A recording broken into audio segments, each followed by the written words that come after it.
Barkanmu da yamma ‘yan uwa da abokanan arziki da masoya na. To, kowa da kowa zai ce menene a cikin wannan ledar? Ina masu ciwon ƙugu, wayyo ƙuguna, wash ƙuguna, da masu ciwon gwiwa, da su haƙarƙari da baya, ki ga mutum yana fama bana min ciwo, da maza da mata da yara, duk masu fama da wannan ciwo-ciwon da na lissafo, to ku biyo ni. Wannan abin da yake cikin leda ba zan kwance shi ba. Ku biyo ni, ku yi subscribe cikin Dumbaru TV a cikin YouTube, ku kalli menene wannan a cikin ledar.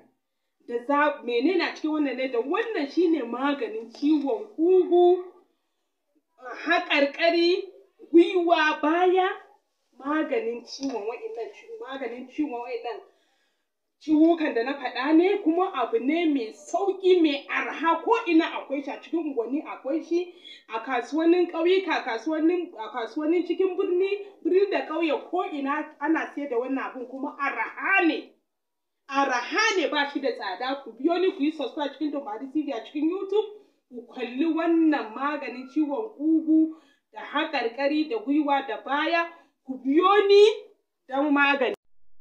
To, ‘yan uwana da abokanan arziki da masoya, to gashi, makani shi ne sirrin maganin duk wani ciwon ƙugu, gwiwa, haƙarƙari, baya, to kun gan shi ɗanyen makani ne, gashi nan. Araha ne da shi, yanzu ana cikin lokacin shi, ba shi da tsada. To, yadda za ku sarrafa wannan makanin, ku saurare ni da kyau.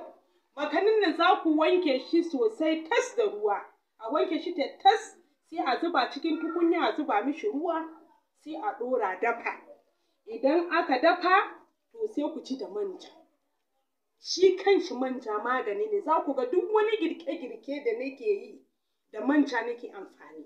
To, da manja za ku ci makanin nan, don haka masoya ku yi dinga duk masu wannan fama da ciwon ƙugu, gwiwa, haƙarƙari, baya, ku dinga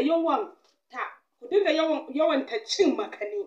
Makani shi ne babban sirrin maganin ciwon ƙugu, gwiwa, baya da haƙarƙari, kuma duk sanda za ku ci makanin nan, ku dinga cin shi da manja.